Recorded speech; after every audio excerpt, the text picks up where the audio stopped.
సింహరాశి వారికి రాశాధిపతి అయినటువంటి రవి భగవానుడు ఏడాది తర్వాత మీనరాశిలో శని భగవానుడితో కలిపి సంచారం చేయనప్పుడు అష్టమ రవి, అష్టమ శని, సప్తమ కేతు దోషం ఉన్నప్పుడు దోషాన్ని ఎలా తొలగించుకొని ఐశ్వర్యం ఎలా పొందాలో ఈ వీడియోలో సవివరంగా సంపూర్ణంగా తెలుసుకుందాం. సింహరాశిలో ఏ నక్షత్రాలు వస్తాయనగా మఖా నక్షత్రంలోని 4 పాదాలు, పుబ్బా నక్షత్రం 4 పాదాలు, ఉత్తరా నక్షత్రం 1 పాదం కలిపితే సింహరాశి. రాశాధిపతి రవి భగవానుడు.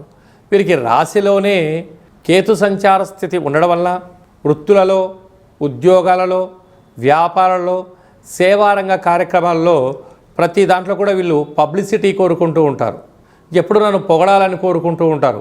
ఎప్పుడు జనబలం కలిగి ఉండాలని కోరుకుంటూ ఉంటారు. వాటితో పాటు ఈ అనంత సంపద కావాలని కోరుకుంటూ ఉంటారు. అవన్నీ కూడా ఈ శ్రీ పరాభావనామ సంవత్సరంలో మీకు అద్భుతమైన యోగకాలం అని చెప్పి కూడా గమనించాలి. సప్తమంలో రుణరోగ శత్రుకారకుడు కుజుడు, బుద్ధికారకుడు బుధుడు, వాస్తు నరదృష్టికారకుడు రాహు సంచారం చేసినప్పుడు, కుజదోషం ఉన్నప్పుడు తెలుగు సంవత్సరాదిలో చివరి ఆదివారము, ప్రారబ్ధ ఆదివారము, మంగళవారము అంటే చివరి మంగళవారము, ప్రారబ్ధ మంగళవారము ఉప ఆవాస దీక్ష ఉండడము, వళ్ళీ దేవసేన సుబ్రహ్మణ్యేశ్వర స్వామి యొక్క స్మరణ, పుట్టలో పాలు పోయడం, పంచభూత శాంతి పూజ కార్యక్రమం చేసుకోవడం యోగదాయకం. అలాగా ఏడాది తర్వాత ఆత్మకారకుడు రవి, కళత్రకారకుడు శుక్రుడు, ఆయుకారకుడు ప్రాణకారకుడు శని భగవానుడి చేత త్రిగ్రహ సంచార స్థితి మీనరాశిలో ఉన్నప్పుడు సంవత్సరంలో చివరి శనివారము, సంవత్సర ప్రారంభ కాలంలో మొదటి శనివారము వ్రాతకోతలు, డబ్బులు ఇచ్చి పుచ్చుకునే వ్యవహారము, దూరావాయు జల ప్రయాణాలకు దూరంగా ఉండాలి. వివాదాలకు చాలా దూరంగా ఉండాలి. ప్రేమికులు, భార్యాభర్తలు, పార్ట్నర్షిప్ వ్యవహార కార్యక్రమం చేసేటువంటి వారు స్వల్పమైనటువంటి మాట తూలినను వాటిని ఓపికగా చిరునవ్వుగా స్వీకరిస్తూ సమస్యను పెంచుకోకుండా తగ్గించుకుని ప్రయాణం చేయగలగాలి. లేకపోతే వివాదాలు, గొడవలు, పోలీస్ స్టేషన్లు, యంత్రాలతో, ఆయుధాలతో మీరు ఇబ్బంది పడుతూ పోలీస్ స్టేషన్లు, కోర్టు మెట్లెక్కే పరిస్థితి అధికంగా ఉంటుందని చెప్పి కూడా గమనించాలి. ఏకాదశ స్థానంలో దేవగురు బృహస్పతి సంచారం చేయనప్పుడు దత్తాత్రేయ స్వామి యొక్క దర్శనం, శ్రీ మేధా దక్షిణామూర్తి స్వామి యొక్క స్మరణ, సత్ప్రవర్తన, ఆరోగ్య నియమాలు, నిత్య సూర్య నమస్కారము, ఆవుకు ఆహారాన్ని అంటే పచ్చగడ్డిని కానీ, నానబెట్టినటువంటి నవధాన్యములను కానీ, లేదా నానబెట్టిన బియ్యాన్ని కానీ ఏర్పాటు చేయగలగాలి. తెల్ల జిల్లేడు వృక్షం దగ్గర దీపం పెట్టగలగాలి.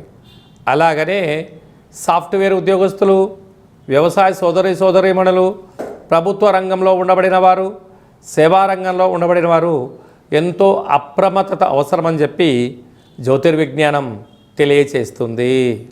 మార్చి మాసంలో ద్వితీయార్థంలో ముఖ్యమైన పండుగల గురించి క్లుప్తంగా, సవివరంగా, సంపూర్ణంగా తెలుసుకుందాం. 17వ తారీఖున సోమవారము, తెలుగు సంవత్సరాదికి చివరి సోమవారము, మాస శివరాత్రి సందర్భంగా మహాదేవుడికి రుద్రాభిషేకం చేసుకోవడము యోగదాయకం అని చెప్పి గమనించగలగాలి.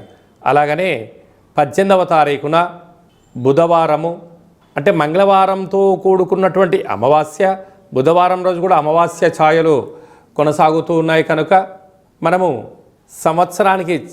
తెలుగు సంవత్సరానికి చివరి అమావాస్య అవ్వడం వలన ఇంట్లో కూష్మాండ దీపాన్ని వెలిగించుకొని ఇంటికి దిష్టి తీసి బయట వేయడము, చాకలి వారితో ఆశీర్వచనం తీసుకోవడం వల్ల సకల శుభం కలుగుతుందని చెప్పి గమనించాలి. అలాగనే మనకు 19వ తారీఖున శ్రీ పరాభవనామ సంవత్సరము ఉగాది పండగ ప్రారంభము. ఆ రోజు మనము మంగళ స్నానమును ఆచరింపచేసి షడ్రుచుల సమ్మేళనమైనటువంటి తీర్థప్రసాదాలు స్వీకరించడము, పంచాంగ శ్రవణము, దేవతా దర్శనము, తల్లిదండ్రులకు గురువులకు నమస్కారం చేయడము శుభసూచకం.